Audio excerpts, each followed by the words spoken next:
Hello, and welcome back to another video.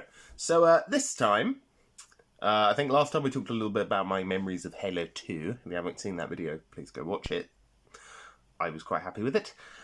But I figured this week I'd just kind of talk about some of the games I've been playing a lot recently. My thoughts. It's been predominantly PS5 and one Switch game. that's basically been my output in terms of input in terms of playing games for the last few weeks. So yeah, I guess we'll start with this one. Sonic X Shadow Generations. What did I think? I love it. I think it's great. Sonic Generations was kind of my second favourite Sonic game anyway, until Frontiers came along, and now this has come back, and Shadow Generations specifically has gone, actually, to be fair, we're a better game than the base Sonic Generations, and we control better than Frontiers. So I'm inclined to lean this with probably one of my favourite Sonic ports ever. Shadow's story is actually very compelling. It's still played very straight, you know, for cartoon hedgehogs, but if you get Sonic the Hedgehog, or more accurately, if you're a big fan, then yeah, payoff's really good. Ian Flynn, again, writing Shadow's story in this, really good. They have edited a bit of the Sonic generation side of things rather than the Shadow side. With the Sonic side of things, they've edited some of the cutscenes, quite a good chunk of the dialogue. It's a bit more referential. Don't hate it. Don't hate it. I know a lot of people have been quite angry about how Amy was portrayed. Amy used to be this, let's be frank, stalker of Sonic. And they've toned that down massively in the last couple of games, which, thank God for that. Thank God for that, because honestly, it was aggravating for like 20 years. It was, Sonic, I want to get in your pants, even though I'm 12. It's gross. The fact the crush is there, but it's toned down massively. Yes, please. So on board. So yeah, I think Sonic Generations, very good game. Gameplay is very solid. Few annoyances, few little niggles. Specifically, I find the inability to just play the levels in Sonic and Shadow Generations to be really fucking annoying. It is. You have to do the boring side quests, or you have to do in Shadow Generations in particular, you have to do 2 to unlock 1 key, which is a pain in the ass. The Sonic Generations doesn't have. You just do 1, and you get the key, beat the boss, away you go. Very nice.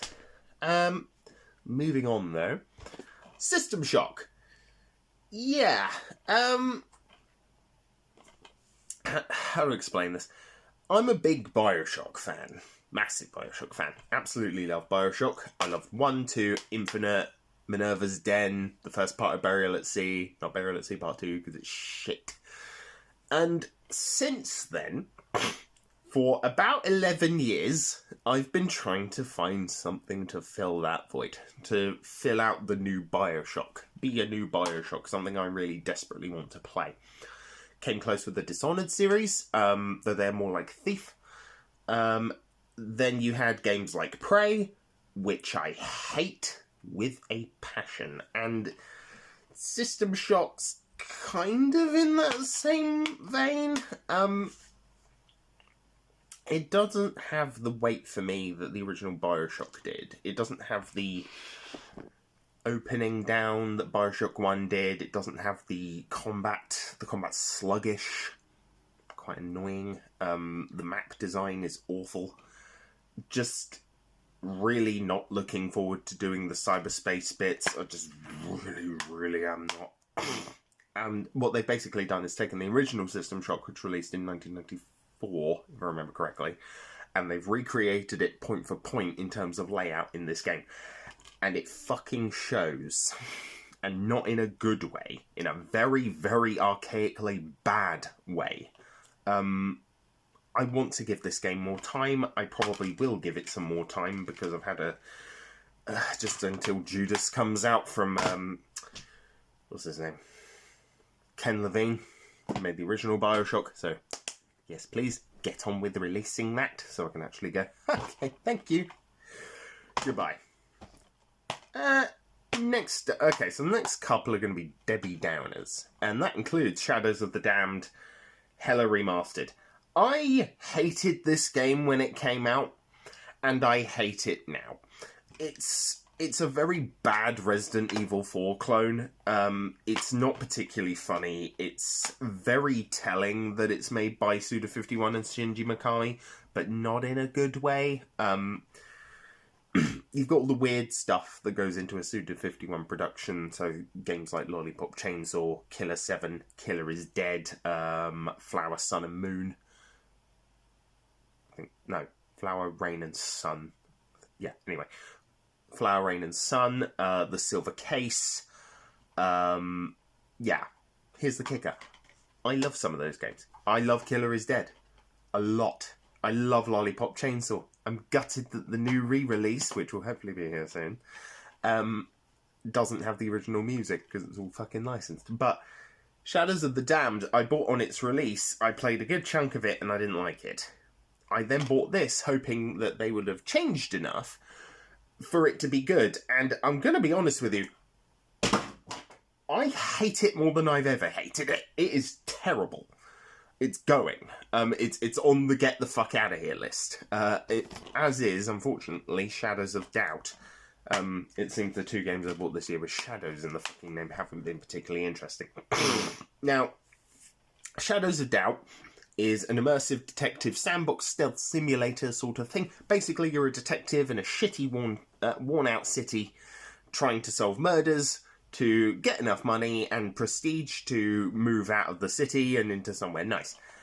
The problem is, you're rooting through all of these different drawers, you're rooting through this, that, and the other. It's very, very, very clearly built with a keyboard in mind, and it doesn't play well.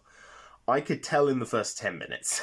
I just could, and it's a shame, because I wanted to like this game. I liked watching playthroughs of it. I might keep this just for the moment, unlike Shadows of the Dam, which is getting the fuck out of here. I should probably pick its disc up off of the floor, because it's going to get scratched, but I don't care. Awful game. That one's awful. This one is disappointing.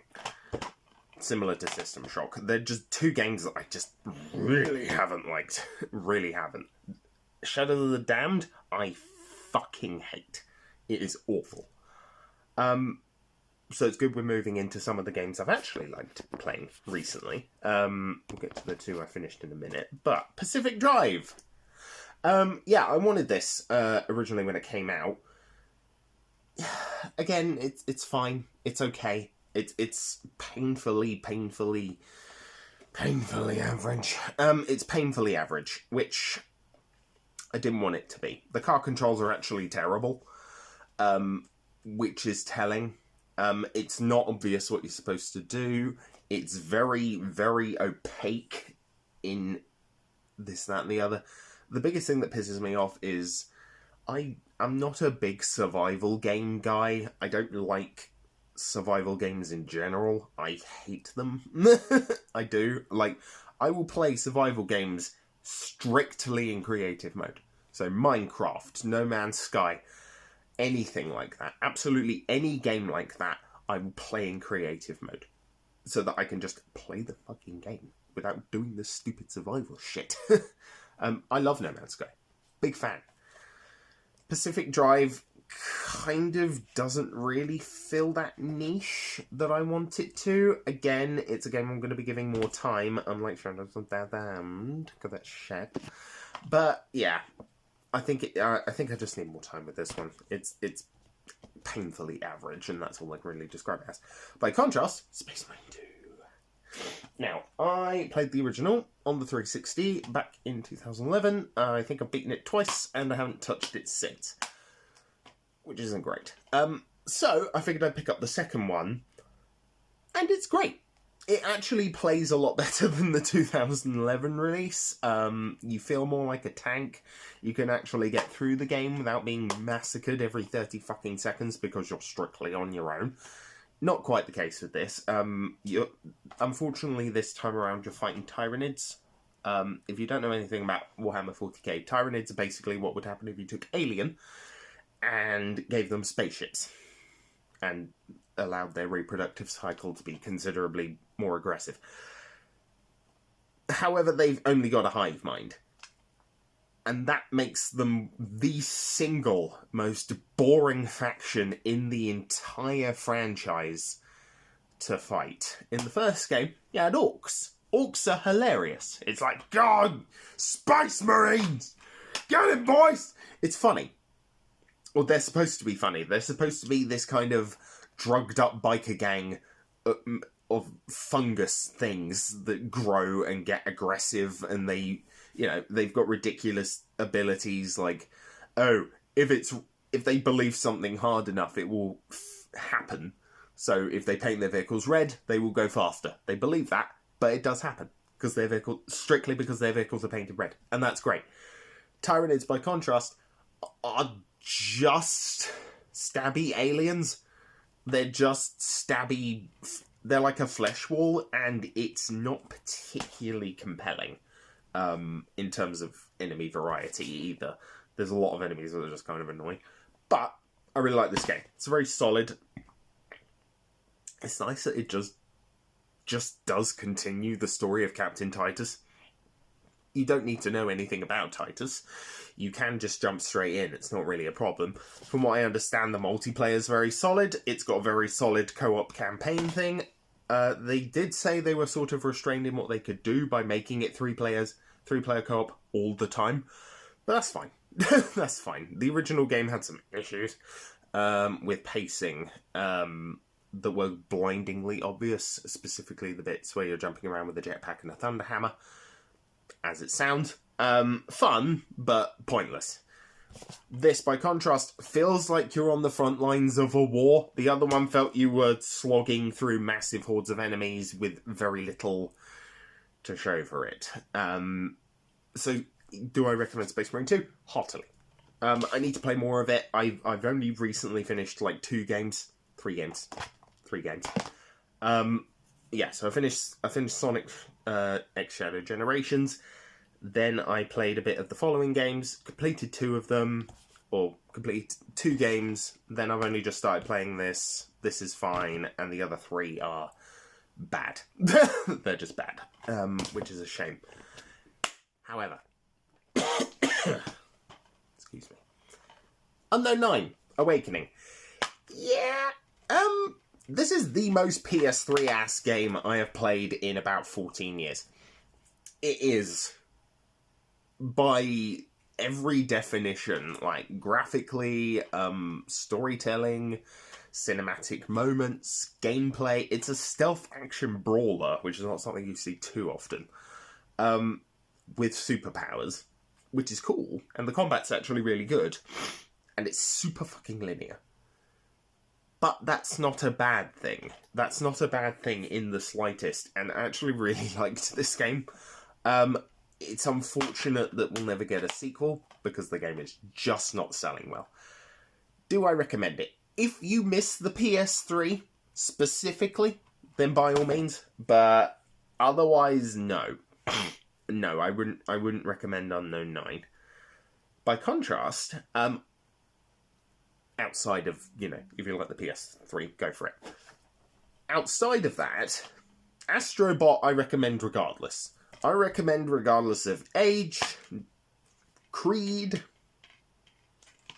whether you play video games or not, whether you're super into Nintendo or deep in Sega's ancient-ass back pocket just playing all of the Sega Saturn stuff, I heartily recommend Astrobot. It's a solid as fuck third-person 3D platformer.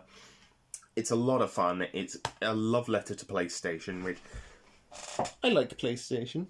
I do. I've got quite a good number of PlayStation games, but Astrobot really is a love letter to that. The only downside I have with this game is there's one level based on a PSP game called Loco Roco, and it made me motion sick. That's very hard to do in video games. The only times I've ever really been motion sick are playing Marathon Durandal on the Xbox 360, just because of how it looks. It makes me feel nauseous, and VR. That level genuinely is awful. It's awful. It's easy. You can get through it pretty easily, but I felt sick throughout the entire experience. Other than that, really good. Like, really good. Lots of, iconic PlayStation characters. People who haven't been part of PlayStation for a very long time. You've got Crash and Spyro in there. You've got Kratos from God of War. You've got that Pratt from Days Gone on the PS4. Aloy, Nathan Drake. There's no Resistance one. There's no Resistance reference, which is very strange, because that was one of the two major flagship series on the PS3. But, yeah, only a little mention of Ratchet and Clank as well. It's like, what you doing? Like, where's, Ratchet and Clank is probably the PlayStation franchise, at least to me. It's had multiple games on every system apart from the PS4, which had one, I think, and that was a shitty remake of the first game. But then you have Rift Apart, which is so fucking good. It's really good. Fantastic game. That might be on my list to play next. Go back and play Rift Apart because it was just that good. But yeah, Astrobot's really solid. There is that adage of, oh, the PlayStation 3 has no games. And you're kind of right. The PS5, sorry. The PS5 has no games. You're kind of right. You're kind of right. It doesn't really have any games. But the ones it does have, like Astrobot or Rift Apart, really solid. They're really solid games. It's a very solid console, and it's definitely one I'm quite happy with. Especially with even if it's just for these three at the minute. Heck, I bought all of these in a very short span of time. I've got Stellar Blade as well. Haven't got around to playing that yet. It's on my list, but to be fair, I've only just beaten Unknown 9. I've got Space Marine 2 to play. And I've had all year to play Stellar Blade, but I just haven't got around to it. So yeah, basically, I recommend these 5. These 2 aren't great, and Shadows of the Dam can burn in hell. Quite literally. Can quite literally burn in hell. Anyways, that's it. That's what I've been playing recently. Let me know in the comments what you've been playing as well. Much appreciated. We'd love to read them. Look forward to interacting with you, and have a good